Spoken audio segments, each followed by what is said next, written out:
mohon maaf ya, karena kemarin saya izin ya, karena memang mendadak minta untuk ke kampus ya, dan tidak acara kamu pada saat itu. Oke. Jadi diskusikan materi pertama, yaitu kitab Tafsir Al-Manar karya Muhammad Abduh dan Ahmad Rashid.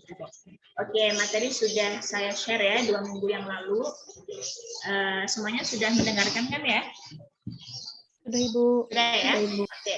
Kalau memang sudah mendengarkan, kalau misalnya ada hal-hal yang ingin ditanyakan atau ada hal-hal yang mungkin tidak sependapat dengan pendapatnya Muhammad Abdul atau Muhammad Rashid Ridho, disampaikan saja ya. Tapi sebelum kita memulai, kita terlebih dahulu membaca surat Al-Fatihah. Kita hadiahkan kepada guru-guru kita yang telah mendahului kita ya. Dan juga semoga dengan pembacaan surat Al-Fatihah kita selalu diberikan kesehatan, adik-adik dan keluarga selalu diberikan kesehatan, diberikan umur yang berkah, diberikan perlindungan oleh Allah Subhanahu wa taala, dan juga semoga adik-adik dalam proses belajar, menghafal ataupun hajat yang lain ya, selalu diberikan kemudahan, kelancaran dan keberkahan. إلى هذه وعلى كل إنسان الفاتحة. أعوذ بالله من الشيطان الرجيم. بسم الله الرحمن الرحيم.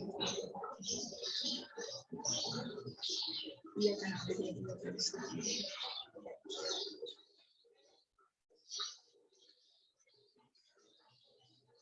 Amin amin ya rabbal alamin.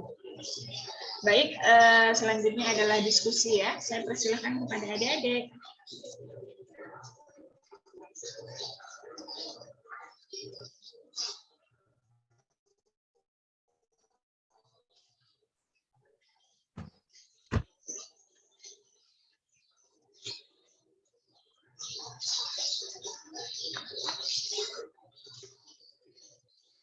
Nggak ada nih. Ada Bu, ada. Saya mau nanya. Bu. Oke, cerita silakan. Ibu, kan di cerita Ibu yang Islam mundur, masa kemunduran pada tahun 1798 jatuh ke tangan Perancis ya Bu ya. Terus kemudian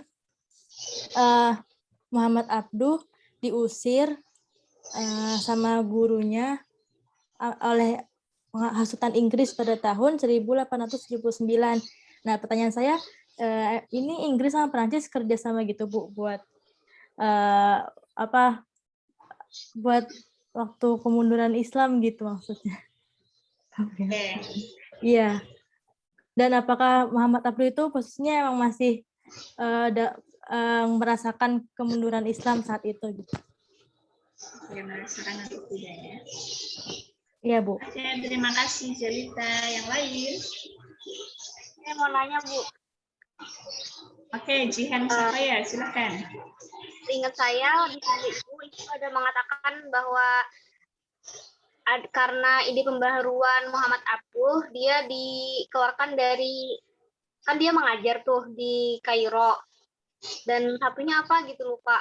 Nah, ide pembaharuan apa Bu yang membuat beliau dikeluarkan dari kampus? Terima kasih. Oke ya, ide pembaharuan.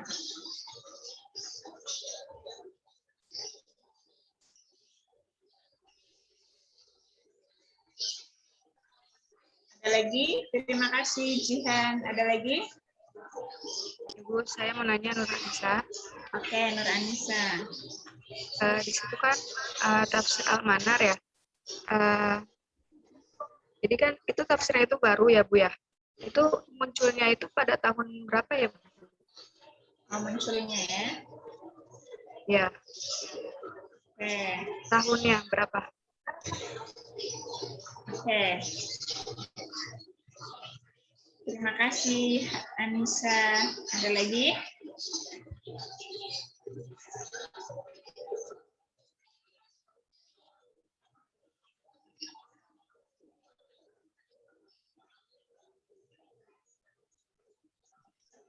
Ibu izin bertanya. Oke, silahkan. Kan di penjelasan Ibu itu ada 2 hal penting dalam penafsiran Muhammad Abduh ya, Bu. Nah, itu ada peranan akal dan peranan kondisi sosial. Nah, kurang mengerti di peranan kondisi sosialnya, Ibu. Oke ya. Terima kasih, Bu. Peranan kondisi sosial ya. Ada lagi? Satu lagi?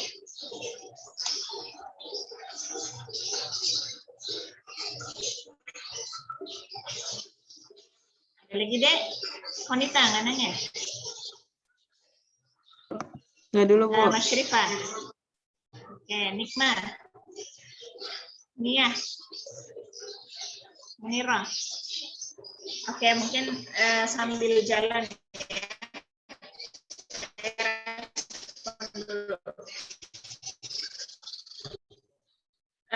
Bismillahirrahmanirrahim. Ada pertanyaan Jenita Fauziah ya. Oke. Saya berawal dari sejarah dulu ya. Mungkin dulu ketika adik-adik belajar klasik, materi di kajian kitab tafsir klasik ya, di situ kan ada tafsir klasik sama tafsir pertengahan ya. Artinya adik-adik sudah paham betul ya bagaimana nuansa atau perkembangan penafsiran ya dari sejak tafsir Nabi sampai kemarin kita terakhir ada Fathul Qadir karya Asy-Syaukani, ada Ruhul Ma'ani karya Imam Al-Alusi dan lain-lain ya. Oke, jadi memang Islam itu kan ketika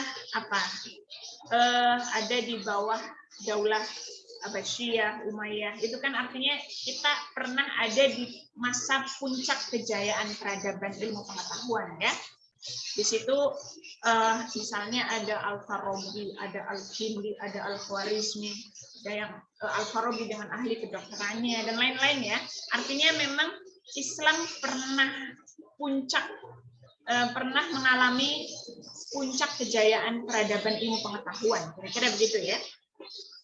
Tetapi kalau adik-adik belajar sejarah peradaban Islam itu kan banyak faktor ya, dimana kenapa Islam mengalami kemunduran. Itu banyak faktor ya, mungkin tidak cukup untuk satu pertemuan kita membahas sejarah ya, karena kan kita fokusnya ke kajian tafsir ya. Tetapi dari aspek sejarah itulah juga berpengaruh terhadap penafsiran ya, karena diantaranya misalnya ya, adanya penyerbuan tentara Mongol ya, misalnya di Baghdad, dan itu memutus mata rantai ya, bagaimana peradaban ilmu pengetahuan yang pernah jaya di Baghdad itu bisa sampai ada di posisi terendah ya, karena memang perpustakaan dihancurkan ya, terus buku-buku dialirkan dan lain sebagainya ya, jadi memang menghilangkan jejak peradaban ya. Nah, di situ saya lagi-lagi banyak faktor sebetulnya ya, bukan hanya penyerbuan tentara Mongol ya. Tetapi di antara faktor itulah yang kemudian Islam mengalami di posisi titik terendah mungkin ya, kalau kita mungkin ketika mengalami masa down gitu, ya itu ada di posisi terendah mungkin ya. Jadi ketika Islam ada di posisi kemunduran, nah disitulah banyak negara-negara Barat itu menjajah negara-negara Islam. Mesir misalnya, Mesir itu pada masa itu dijajis, itu Mesir. Dan masih banyak negara Islam lainnya ya, nggak jauh-jauh di Indonesia pun juga sedang dijajah. Ya, kita ini kan merdeka 1945 ya, berarti di pertengahan abad 20. Sementara kita dijajah selama 3,5 abad. Berarti kalau kita hitung berapa tuh? 17, 18, 19. Ya, berarti dari abad 17 ya. Kita dijajah dari abad 17. Artinya memang di abad 17, abad 18 itu banyak negara-negara Islam ya, itu dijajah oleh Barat. Tidak hanya Mesir ya, negara-negara seperti mana Iran itu kan juga dijajah ya, Tunis itu juga dijajah. Oke, nah karena banyak negara-negara Islam yang dijajah, tentunya adik-adik sudah paham ya bagaimana sejarah Indonesia dijajah. Berarti kondisi masyarakat ketika dalam posisi terjajah itu kan memang betul-betul ada di apa? Posisi terendah ya. Sama halnya dengan Mesir ya. Jadi disitulah kemudian seperti Jamaluddin Al-Afghani, Muhammad Abduh, dan kemudian disusul oleh Muhammad Rashid Ridho ya. Itu punya apa? Ide-ide pembaharuan agar masyarakat Muslim Mesir khususnya itu bangkit kembali. Bangkit kembali ya. Tentunya ketika dalam proses menggaungkan ide-ide pembaharuan tidak asing ya kalau mereka itu keluar masuk penjara gitu ya, atau diasingkan di tempat yang terpencil. Ya kayak kita lah ya di Indonesia itu seperti Soekarno atau siapa lagi? Bung Hatta gitu ya. Atau kalau perempuan itu Cut Nyak-Dien gitu ya. Itu kan juga diasingkan. Ya, kalau nggak salah Cut Nyak-Dien itu diasingkan di daerah Jawa Barat ya. Yang perempuan itu. Jadi ketika kenapa kok mereka itu diasingkan ya, karena itu akan mengancam keberadaan negara yang sedang menjajah negara tersebut, kira-kira begitu ya. Makanya ya hal yang lumrah sebetulnya ya, dan itu tidak mudah seperti membalikkan tangan ya. Makanya Muhammad Abduh dengan Jamaluddin Al-Afghani tidak putus semangat ya, diasingkan ke Paris, tetap saja beliau punya majalah ya, majalah namanya Al-Urwa Al-Wuthqa. Jadi disitulah beliau menggaungkan ide-ide pembaharuan, dan itu tidak hanya untuk konsumsi orang Mesir saja ya, dan itu menjadi pemikiran beliau, ide-ide pembaharuan beliau itu menjadi konsumsi hampir negara-negara Islam juga ikut menikmati ya, tidak hanya di Mesir. Seperti Rashid Ridho kan juga termasuk ikut menikmati ya pemikiran Muhammad Abduh dan Rashid Ridho. Jadi awalnya kan begini, Rashid Ridho itu kan background awalnya kan seorang sufi ya, seorang sufi adik-adik tahu sendirilah. Jadi yang mendominasi itu kan dimensi spiritualnya ya, betul tidak ya, dimensi spiritualnya ya. Nah ketika Rashid Ridho membaca ide-ide pembaharuan yang ada di Al-Urwa Al-Wuthqa, itu bisa merubah mindset beliau bahwa memang Islam itu tidak hanya berbicara, ajaran Islam itu tidak hanya dimensi spiritual saja, tetapi juga ada aspek dimensi sosial yang tidak kalah penting dengan dimensi spiritual. Kira-kira begitu ya. Kan ada hablum minallah, hablum minan nas, kira-kira begitu ya. Jadi ada dimensi spiritual dan juga ada dimensi sosial. Makanya di situ saya sampaikan bahwa Jamaluddin Al-Afghani dan Muhammad Abduh itu menggaungkan saya di situ menggunakan istilah pan-islamisme ya. Pan-islamisme itu apa? Jadi begini, Jamaluddin Al-Afghani dan Muhammad Abduh itu ingin menyatukan pandangan seluruh negara Muslim, gitu ya, menyatukan satu pandangan bahwa itu tadi ya, Islam itu harus bangkit kembali. Artinya kita tidak boleh menutup diri dengan dengan temuan-temuan Barat itu. Kita jangan menutup diri ya. Adik-adik jangan kemudian wah itu produk Barat, bid'ah, haram, atau apapun itu ya. Tidak hanya produk saja, tetapi pemikiran-pemikiran yang digagas oleh Barat jangan kemudian langsung menjudge bahwa itu adalah kafir dan lain sebagainya, jangan ya. Jadi artinya kita jangan menutup diri. Kita bisa bangkit itu dengan cara kita tidak boleh menutup diri, tetapi tidak taklid buta juga gitu ya. Paham tidak? Jadi kita jangan menutup diri, tapi jangan taklid buta. Makanya Jamaluddin Al-Afghani sama Muhammad Abduh itu mengharapkan kalau pemahaman pada masa itu kan pendapat-pendapat klasik itu dianggap pendapat yang final, tidak boleh dikritisi. Berarti kan itu taklid buta ya. Nah, itu akan akan semakin memperburuk ya kondisi peradaban Islam kalau memang masih taklid buta. Makanya beliau itu ide-ide pembaharuannya itu tidak hanya di aspek tafsir ya, tetapi juga di aspek ini pendidikan juga ya. Jadi beliau, kalau tadi ada yang bertanya ide pembaharuan Muhammad Abduh ya, tadi Jihan nanya apa ya? Oh ini ya, Bu, itu yang ada di Mesir ya, di Al-Azhar.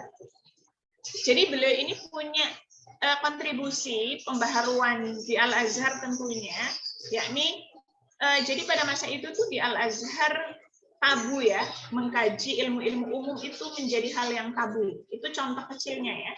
Tetapi berkat ide-ide pembaharuannya Muhammad Abduh yang kemudian, ya kalau sekarang ya adik-adik misalnya nanti S2 melanjutkan di Al-Azhar mengambil kedokteran, ya di sana juga ada, kira-kira begitu ya.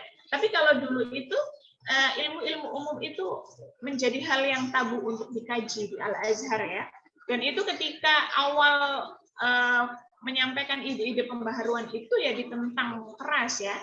Dan juga metode pembelajaran pada masa itu yang lebih banyak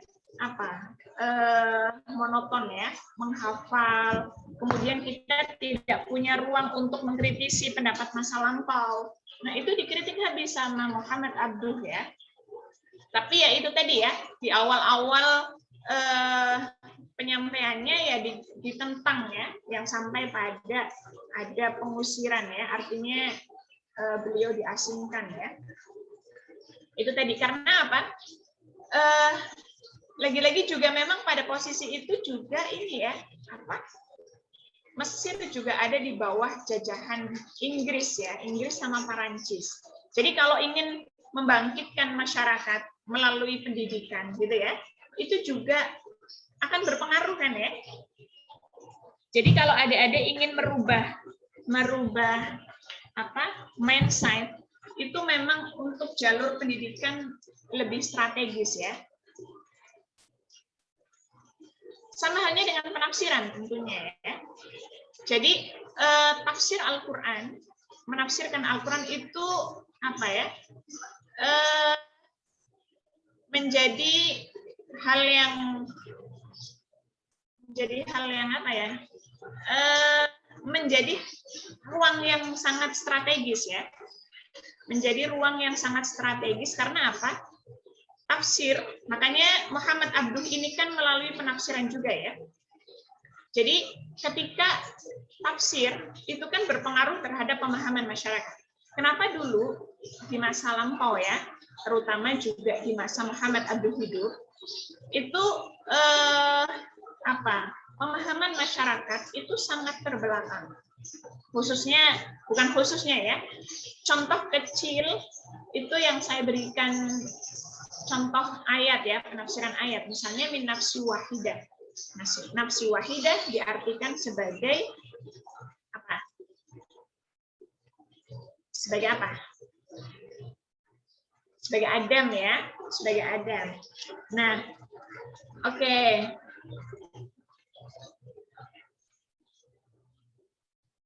Ini saya jawabnya mengalir aja ya. Tidak satu-satu ya. Oke. Iya, Ibu. Jadi misalnya minafsi wahidah itu kan diartikan sebagai Adam. Nah, di situ Muhammad Abduh juga memberikan penafsiran secara kritis ya. Tidak hanya melihat aspek tekstual, tetapi juga melihat aspek konteks. Nanti ngalir ke pertanyaannya Novia ya, peranan kondisi sosial. Jadi misalnya begini, kata beliau, ketika tafsir-tafsir klasik menafsirkan ya ayyuhan nasu taqu rabbakumul ladzi khalaqakum min nafsin wahidah. Ketika nafsu wahidah diartikan sebagai Adam oleh ulama-ulama klasik, menurut Muhammad Abduh tidak tepat, gitu ya, tidak dibenarkan oleh Muhammad Abduh. Kenapa? Alasannya yang pertama dari aspek tekstual ya, dari aspek teks. Ketika nafsu wahidah diartikan sebagai Adam, itu tidak tepat karena redaksi awalnya itu menggunakan ya ayyuhan nas. Ya ayyuhan nas. An-nas itu manusia. Bukan menggunakan ya ayyuhalladzina amanu. Artinya apa? Ayat itu ditujukan kepada seluruh manusia.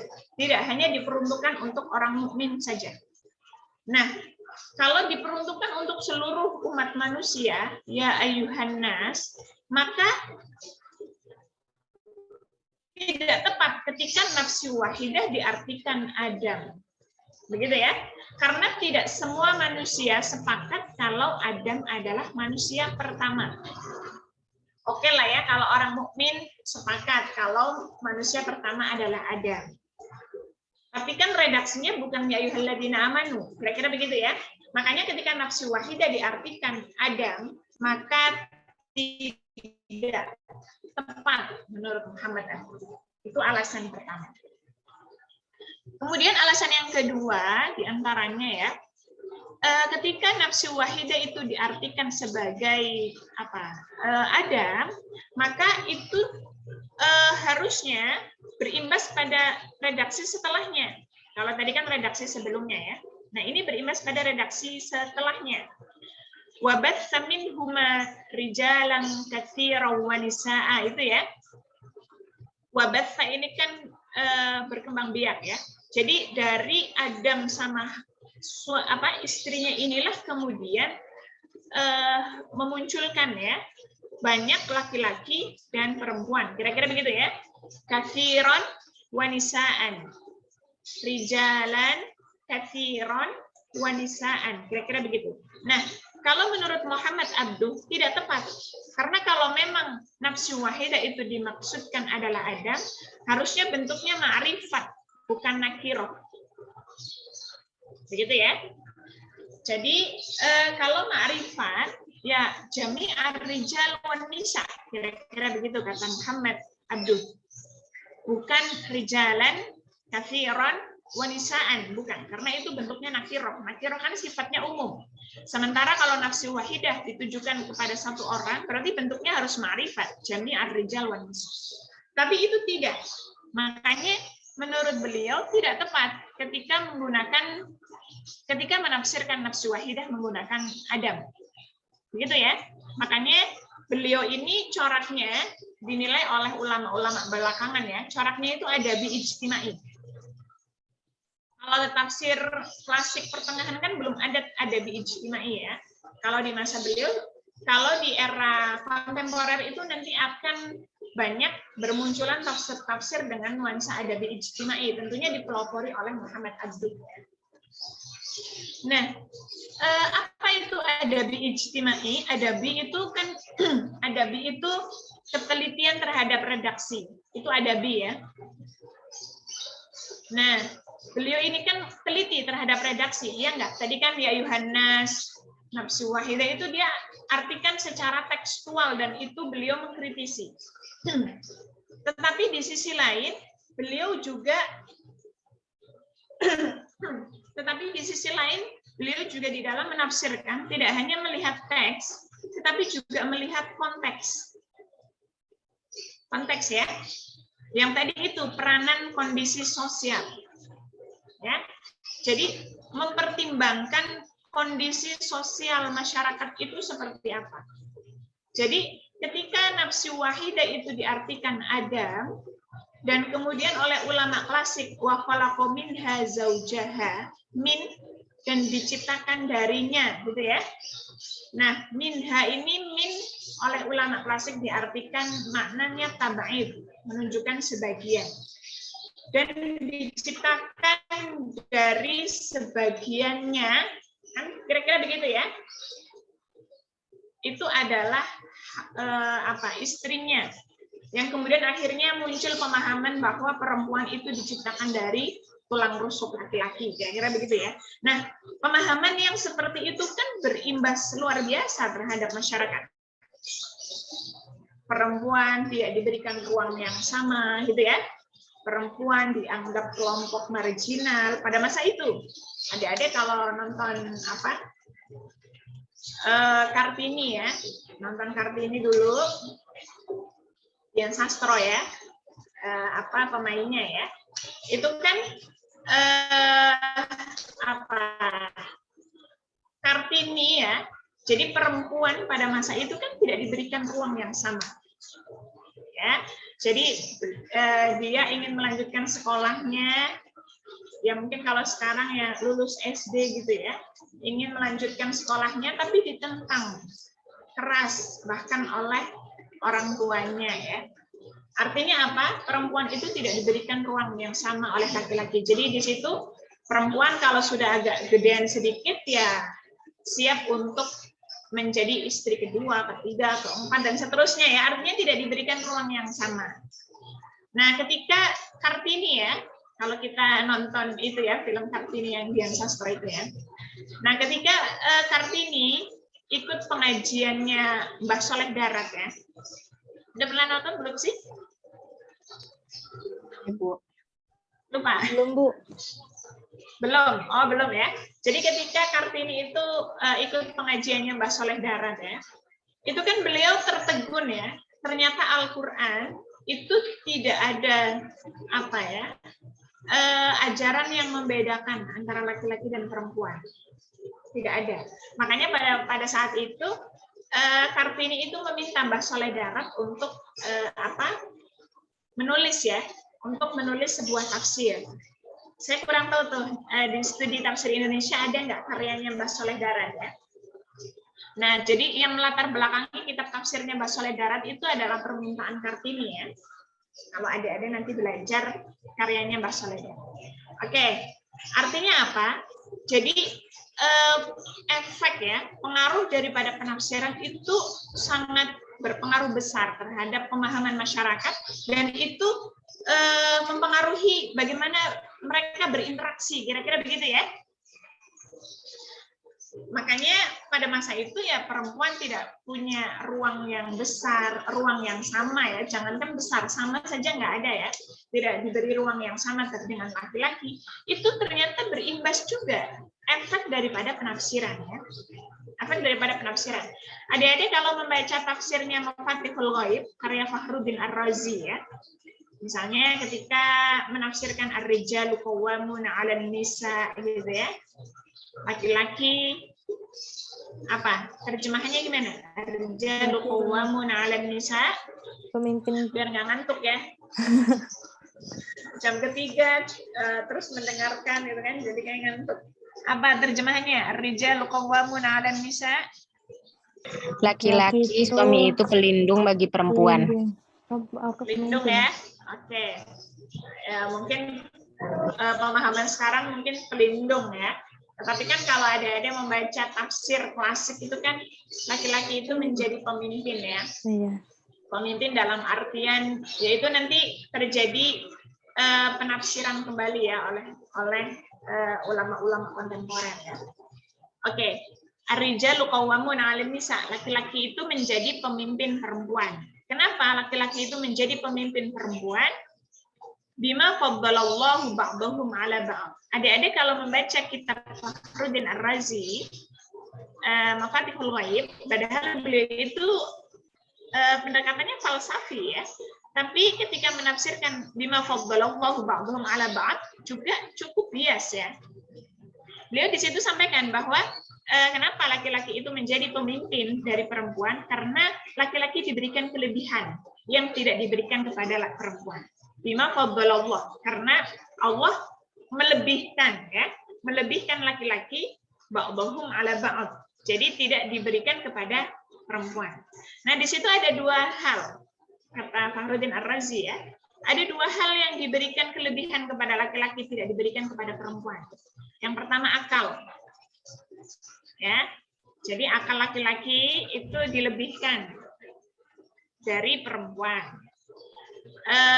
Yang kedua adalah agama. Ya.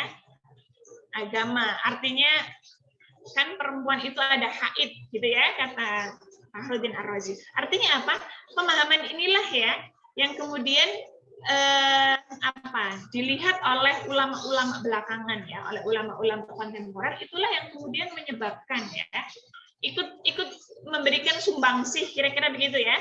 Jadi memberikan sumbangsih bagaimana kemudian di masyarakat itu Islam perempuan itu dinomorduakan, kira-kira begitu.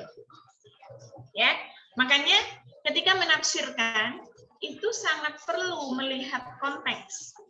Tadi yang pertanyaannya Novia ya, peranan kondisi sosial. Jadi kan Al-Quran itu dalam rangka untuk memberikan apa? Hidalinas kan ya, sebagai petunjuk kan, betul nggak? Sebagai petunjuk untuk siapa? Ya petunjuk untuk umat manusia.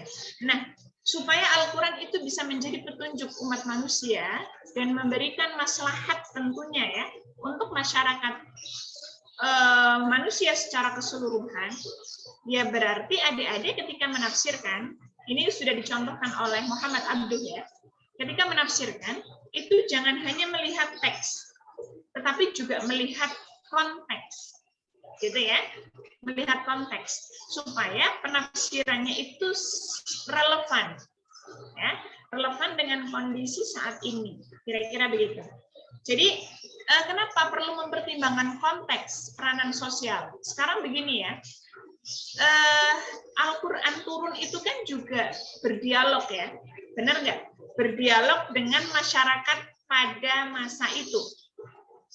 Setuju nggak ketika saya mengatakan begitu? Jadi Al-Quran turun itu juga berdialog dengan kondisi masyarakat saat itu. Misalnya masyarakat Mekah menanyakan hal apa, kemudian direspon oleh Al-Quran. Apa? Misalnya haditsul ifki itu ya, yang Aisyah itu, yang kemudian akhirnya turunlah ayat ya untuk membenarkan peristiwa ya haditsul ifki itu. Artinya apa? Di situ kan Al-Quran berarti berdialog ya, berdialog dengan masyarakat pada masa itu. Nah itulah kemudian maka di dalam menafsirkan Al-Quran supaya relevan dan bisa menjawab permasalahan kondisi saat ini, maka di dalam menafsirkan ya tidak hanya tekstual tetapi juga aspek konteks, ya sesuatu yang di luar teks. Ya ini apa? Ya kondisi sosial ini, kira-kira begitu ya.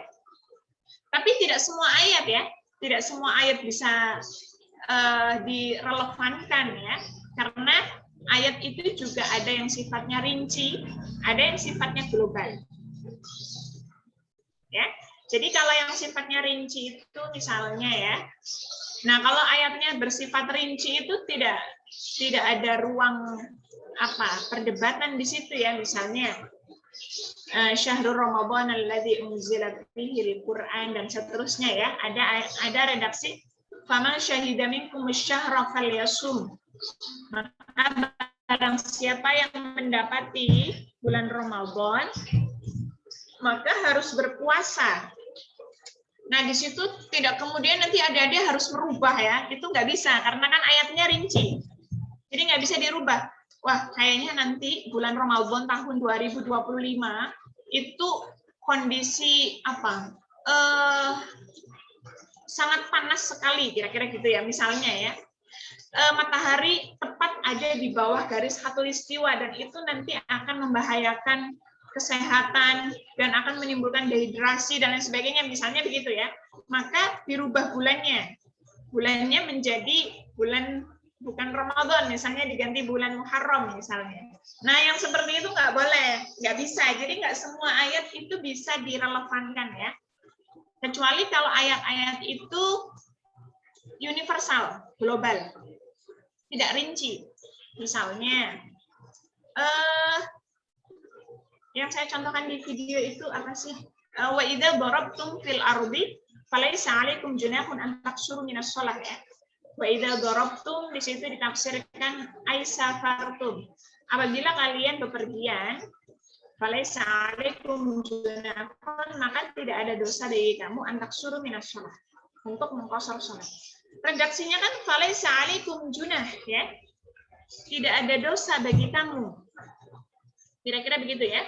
Maka di situ kemudian oleh Imam Syafi'i dipahami qasar itu sifatnya opsional, pilihan. Jadi misalnya adik-adik bepergian, saya pengen nggak qasar deh, saya ingin sholatnya penuh 4 rakaat meskipun dalam bepergian. Nah itu nggak masalah karena sifatnya opsional ya. Karena sifatnya opsional. Karena redaksinya falaisa 'alaikum junah. Tapi berbeda dengan pendapat yang lain. Ya. Hanafi misalnya, itu beliau mewajibkan qasar. Lagi-lagi memaknai falaisa 'alaikum junah. Jadi ketika redaksi ayat itu sifatnya global, tidak rinci, disitulah ada ruang perdebatan ya. Ada multi tafsir dan itu menjadi hal yang wajar ya, menjadi hal yang wajar. Karena memang ayat Al-Qur'an ada yang sifatnya terperinci, ada yang sifatnya global. Nah, ayat-ayat yang sifatnya tidak rinci itulah yang mungkin ada ruang ya untuk merelevankan. Karena di situ redaksi ayatnya tidak jelas. Sama halnya dengan ini. Ayat jilbab ya, ayat jilbab apa? Adik-adik, kenapa jilbab itu nggak sampai menutup muka misalnya? Kenapa?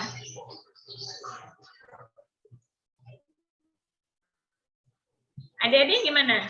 Orang-orang yang bercadar gimana? Apakah berdasarkan ayat Al-Quran? Ikhtilaful ulama, Kak. Nah, ikhtilaful ulama juga ya. Nah, itu kenapa terjadi ikhtilaful ulama? Karena dari ayat Al-Qur'an yang mungkin memberikan ruang terjadinya perdebatan. Ayatnya itu kan wa kullil mu'minat yaghuddna, apa lanjutannya?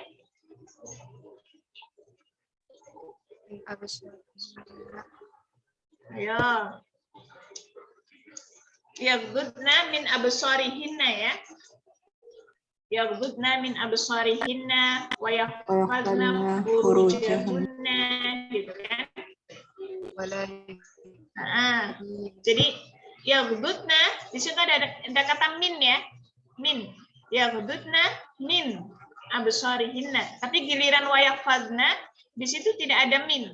Tidak ada wa yahfazna min furujihinna, tidak ada. Tapi wa yahfazna furujahunna. Gitu ya. Nah, gara-gara kata min inilah yang kemudian terjadi perdebatan di antara para ulama. Jadi kalau menurut Syafi'i misalnya ya, min di situ tuh diartikan tab'id, menunjukkan sebagian. Jadi yaghuddna min absarihinna, tundukkanlah sebagian pandangan kamu, gitu ya. Karena sebagian berarti wajah ini tidak termasuk aurat. Gitu ya, karena dimaknai min itu adalah tab'id. Suara saya jelas? Jelas, Ibu. Jelas, Bu. Jelas ya? Oke. Iya, karena min itu diartikan tab'id, maka kemudian dipahami bahwa wajah itu bukanlah aurat. Tundukkanlah sebagian pandangan kamu. Kenapa min ini diartikan tab'id? Karena kalau dia berartikan bukan tab'id, berarti harusnya wa yahfazna min furujihinna juga dong. Tapi kalau diartikan tab'id, dan peliharalah sebagian kemaluan kamu, kan nggak lucu ya. Kemaluan itu terlihat setengah, itu kan nggak tepat ya. Makanya di situ bunyinya wa yahfazna furujahunna, tidak ada kata min gitu. Nah, ketika absarihinna ada kata minnya, berarti min di situ diartikan sebagai tab'id. Tundukkanlah sebagian pandangan kamu dan peliharalah kemaluan kamu. Kira-kira begitu ya. Makanya wajah itu tidak harus ditutup. Tetapi ada ulama lain juga yang memahami min itu adalah bermakna kul. Kul itu keseluruhan. Jadi tundukkanlah seluruh pandangan kamu. Makanya seluruh anggota tubuh wanita dimaknai dipahami aurat. Makanya orang itu ada yang bercadar. Kira-kira begitu ya. Jadi memang ayat Al-Quran itu karena global ya. Yang kemudian, tapi tidak semua global ya. Ayat-ayat yang global itulah yang kemudian berpeluang terjadinya perdebatan di antara para ulama. Dan itu masih ada ruang ya untuk terus melakukan penafsiran kembali, kira-kira begitu. Ada yang mau ditanyakan? Oh ya, terakhir pertanyaannya Nur Anissa ya, munculnya tahun berapa? Oke, kitab tafsir ini kan, jadi Muhammad Abduh itu apa? Kajian tafsir itu kan 6 tahun sebelum wafat ya. 6 tahun sebelum wafat. Sementara beliau wafatnya 1905. Berarti 6 tahun sebelumnya berarti tahun berapa, Dek? 89 ya. 1889 ya. Jadi beliau memulai kajian tafsir itu 1898.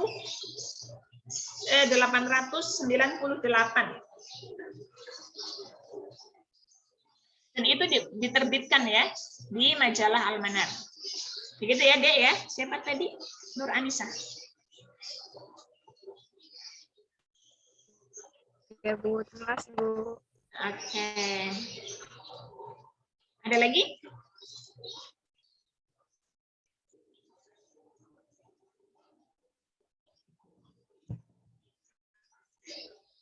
Jadi memang tafsir itu punya ruang yang besar ya untuk merubah pemahaman masyarakat. Jadi adik-adik jangan ini ya, jangan pesimis. Saya jurusan tafsir itu mau jadi apa ya? Kira-kira begitu ya. Itu jangan pesimis karena sumbangsih pemikiran yang nantinya akan disuguhkan oleh adik-adik itu berpengaruh besar terhadap pemahaman masyarakat. Jadi kan gara-gara pemahaman terhadap ayat Al-Quran, lagi-lagi tafsir ya, itu kan akhirnya menimbulkan apa? Sikap radikal itu ya, itu kan karena penafsirannya terlalu apa? Parsial ya, hanya tidak secara komprehensif melihatnya, sehingga menimbulkan pemahaman yang setengah-setengah dan kemudian akhirnya adanya sikap radikal, teroris dan lain sebagainya ya. Makanya adik-adik sebagai akademisi tafsir punya peluang yang besar ya. Artinya adik-adik punya tugas yang besar untuk bagaimana pemahaman masyarakat itu bisa memahami ayat-ayat Al-Quran itu dengan penafsiran yang moderat ya. Tidak yang radikal ataupun yang liberal ya. Jadi tidak ekstrim kanan, tidak ekstrim kiri. Kita ada di posisi tengah, ada di moderat. Caranya apa? Yaitu tadi, kita teliti terhadap redaksi ayat, teks, tetapi juga kita harus mempertimbangkan juga konteks.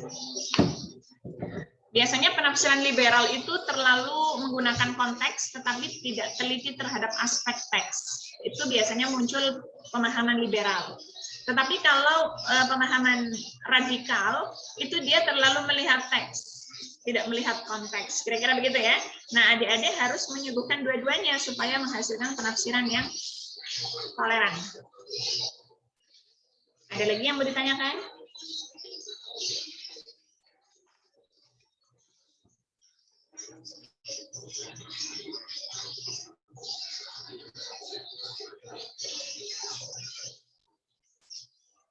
Tidak ada.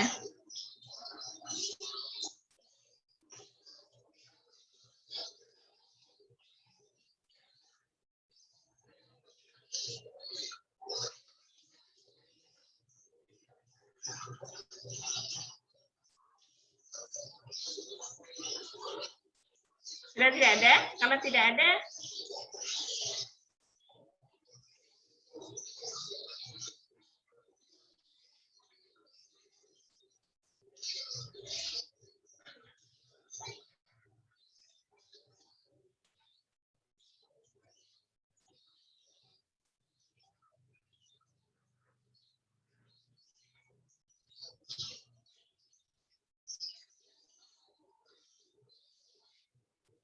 Tidak ada, Dek? Kalau tidak ada, kita cukupkan. Saya penjelasan saya jelas nggak ya? Jelas, Ibu. Insya Allah jelas Ibu. Insya Allah jelas ya. Oke. Saya khawatirnya tidak ini ya, tidak memberikan pemahaman yang baik buat adik-adik. Insya Allah Tidak paham. ada lagi. Kalau tidak ada, kita cukupkan. Kalau memang tidak ada.